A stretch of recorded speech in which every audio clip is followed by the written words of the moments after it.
Tout a commencé avec une question simple. Une machine peut-elle penser ? Nous sommes en 1950. Le mathématicien Alan Turing imagine une expérience. Si une machine peut tenir une conversation sans qu'on devine que c'est une machine, alors elle peut être considérée comme intelligente. C'est le point de départ d'une idée révolutionnaire. Créer des machines capables d'apprendre et de raisonner comme un humain. Dans les années 60 et 70, les premiers programmes d'IA voient le jour. On développe des systèmes capables de jouer aux échecs, de résoudre des équations ou même de traduire des textes. L'enthousiasme est immense, on parle déjà de machines qui pourraient dépasser l'intelligence humaine. Mais la réalité est tout autre. À cette époque, les ordinateurs sont trop lents, trop chers et trop limités. Les promesses sont grandes, mais les résultats déçoivent.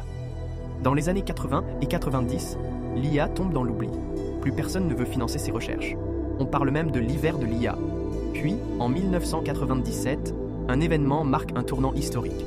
Deep Blue, un super ordinateur créé par IBM, bat Garry Kasparov, le champion du monde d'échecs en titre. Pour la première fois, une machine prouve qu'elle peut surpasser un humain dans un domaine qui demande réflexion et stratégie. Mais l'IA n'est pas encore prête à révolutionner notre quotidien. Au début des années 2000, tout change. Internet explose, les ordinateurs deviennent plus puissants et les données se multiplient. Google commence à utiliser des algorithmes intelligents pour améliorer son moteur de recherche. Les entreprises s'y intéressent de plus en plus. Et avec l'arrivée des assistants vocaux comme Siri, l'IA commence enfin à entrer dans nos vies.